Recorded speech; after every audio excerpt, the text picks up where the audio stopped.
Hola, ¿cómo están? Bienvenidos. Mi nombre es Andrea Sosa y esta vez vamos a entrevistar a un egresado de la Benemérita Universidad Autónoma de Puebla, el arquitecto Alejandro Zafra, quien estuvo acompañado del arquitecto Escobar en las brigadas de ayuda tras el sismo del 19 de septiembre. Buenas tardes. Buenas tardes. Y bueno, cuénteme un poco de las brigadas, cómo es que usted vivió después del sismo toda la reconstrucción o la planificación de la reconstrucción de las viviendas. Sí, mira, el primer paso fue poder identificar todas las llamadas que se tuvieron. Después de que se identificó todos los inmuebles que habrían sufrido estas pérdidas de materiales, esas fisuras, esas grietas, se atendieron llamados ciudadanos de personas del centro histórico, desde el Carmen hasta la 22 Oriente, que tuvieran algún tipo de afectación o que hayan notado alguna grieta o una fisura en sus inmuebles. El primer paso fue poder mandar brigadas, que es propiamente lo que se realizó, atendiendo en la Casa del Torno, que está ubicada en el barrio del Artista. Ahí está la gerencia del centro histórico, que es el que coordina todo este proyecto. Se lanzó la convocatoria a través de conocidos, me parece ser que fue solamente por conocidos, en los cuales se instaba a arquitectos e ingenieros que estuvieran estudiando o que ya estuvieran egresados para poder integrarse a equipos especializados con maestros en la materia para poder realizar esas acciones. ¿Y cuando usted fue por parte de la Benemérita Universidad o fue con otro grupo, otro despacho de arquitectos? ¿Cómo estuvo la recaudación de ingenieros y arquitectos que usted me comenta? Pues fue una llamada en general, en sí. Distintas universidades tomaron parte mandando alumnos como brigadistas. También fue una llamada en general a alumnos que ya hubieran egresado, entonces fue un tanto llamado de la Benemérita, del TEC de Monterrey, de la UPAEP, de todas esas carreras que tuvieran alguna ingeniería, que fuera en concreto ingeniería civil o arquitectura.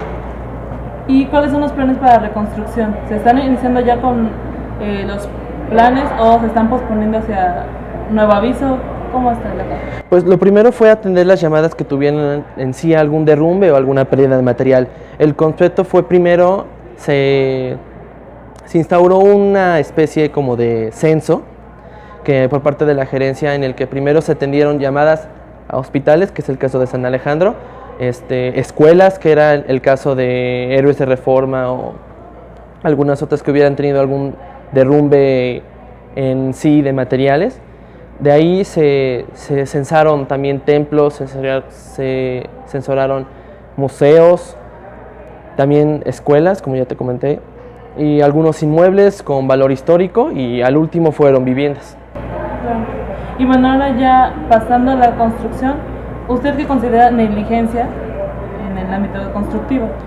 Bueno, es el mismo concepto que negligencia médica, es un error a propósito, saber que en el ámbito constructivo tú vas a tener que ahorrarte un material o que no tienes el conocimiento suficiente de cuáles son sus propiedades, en el caso del concreto, en el caso de los tabiques, en el caso del acero, o evitar usar ese tipo de materiales, que es el caso de que algunos inmuebles del centro histórico que tienen, por así decirlo, poco material o material de baja calidad, por ahorrarse cierta cantidad de dinero. Es lo que veíamos con la escuela Repsamen, ¿no? Yo creo que usted estuvo muy al tanto de la mala construcción que se hizo en esta unidad académica. ¿Cómo es que se fue construida la escuela ya antes mencionada? Pues verás, hay registros del año del 1983 en el que se indica que se instauró un acta para levantar este inmueble con el uso de educacional, que es propiamente la preprimaria, primaria, secundaria, y también se instauró un dictamen para poder hacerle una vivienda, uso habitacional. En ese momento, el que controla esto, no se tenía mucha conciencia de lo que era el uso del suelo. Entonces se manejó como uso mixto. lo que posteriormente en las reglas de construcción se modificó ya en años posteriores. En el caso de Repsamen lo que ocurrió fue que de hecho se clausuró. En 2010 y 2014 tuvo una especie de clausura temporal por el hecho de que tenían estos dos usos, el uso de educación y el uso habitacional. Esto provocó pues lo que podría ser su posible, ¿cómo decirlo?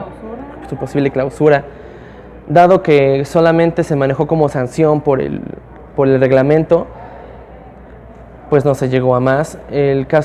Un caso particular es que se quitaron columnas, que son soportes estructurales muy importantes para lo que era la escuela. También el hecho de que en un cuarto piso, teniendo en cuenta que no se podían tener más de 2 niveles en ese entonces, pues es negligencia completamente. Su postura es que fue completamente por parte de quien, de la construcción, que aceptó hacer esta mala construcción, ¿o cuál es su postura ante? Tanto de las autoridades como de la directora del plantel como de la constructora, no se llegó a ningún acuerdo, completamente en ningún acuerdo. No se tuvo ningún dictamen que avalara que era para ese uso, a pesar de que sabía completamente la constructora de que era solamente para un uso. Ninguno se me acuerda. Y bueno, lo podemos ver aquí en Puebla lo mismo con el Hospital San Alejandro, que muchas veces se dijo que se tenía que derrumbar por su mala construcción. ¿O qué opina de derrumbes? Pues en este caso particular, el Hospital de San Alejandro tuvo otra reinterpretación. Tal es el caso de que la última remodelación, por así decirlo, que tuvo el hospital fue hace 5 años. Se inició una remodelación tanto estructural, me parece ser que fue de cirugía, de pediatría y otros departamentos del mismo hospital que tuvieron esta remodelación. Tardó 5 años, no recuerdo exactamente el costo, pero me parece que fueron alrededor de 80 millones de pesos. Y la verdad, fue muy pobre la remodelación. Se sabía desde que el sismo el anterior que tuvimos en el 2000, que era un tanto peligroso esa estructura. Se supone que se rigidizó la estructura de la cimentación, pero tal parece ser que no se dio importancia a otras áreas. Y en este último sismo, lamentablemente, se llegó a la conclusión de que la estructura no era lo completamente resistente que se tenía que llegar a tener. Entonces fue una pérdida total, y en este caso 100% de la población de enfermos que estaban en ese hospital se evacuó completamente. Sí podemos ver acá la negligencia constructiva de la que platicábamos anteriormente. Puede ser que no tanto negligencia, pero sí la falta de conocimiento de algunos. Puede ser que de algunos ingenieros topógrafos, de algunos ingenieros civiles o inclusive de la misma constructora que pudo llegar a ocasionar este hecho. Ahora, ¿qué papel tomaron los arquitectos e ingenieros tras el sismo? Pues hablando de un ambiente un poco más humanitario, muchas personas, independientemente de la carrera, se fueron de voluntarios a retirar escombro, a centros de acopio, como fue el caso de Los Fuertes o en el caso del Centro Expositor. Y en este caso en particular, los ingenieros arquitectos tenemos como la responsabilidad social de crear este vínculo con un espacio, de hacer ese sentimiento de seguridad. Entonces nosotros, al realizar estas visitas, dejábamos tranquilas a las personas diciéndole: no se preocupen, solamente es una falla de repello, es una grieta, o lamentablemente decirles: lo sentimos, su casa es inhabitable en este momento, debemos de tomar ciertas medidas, por favor busquen un refugio temporal para seguir con su vida cotidiana. Y bueno, referente a los templos ahora, ¿cuál es su postura con la reconstrucción que se planea hacer? Pues hablando en este caso en el centro histórico, no podemos, en este caso hablando desde el punto de vista arquitectónico, la gerencia del centro histórico y el INA fusionan esta unión. Este aspecto inquieta a muchas personas porque dicen: es mejor tirar todos los templos y rehacerlos de nuevo, pero el INA como tal no puede tocar ningún vestigio histórico.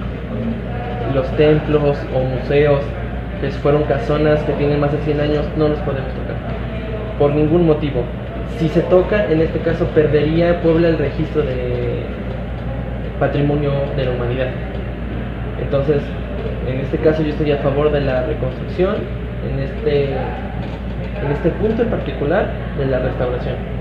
Claro, recordando que usted también estuvo trabajando en el INA, ¿no? En el museo, por eso que usted sabe todo el proceso. Sí, que de hecho este es un caso particular del Museo de Santa Mónica, porque lamentablemente tanto el museo, de antes era convento, y el templo de Santa Mónica están apuntalándose. En el caso del museo no se ha tenido el INA, ni la gerencia del centro histórico, ni Protección Civil se han parado en ese momento para poder verificar la estabilidad estructural. En el recorrido en el que yo pude observar, sí hay muchísimas fallas estructurales.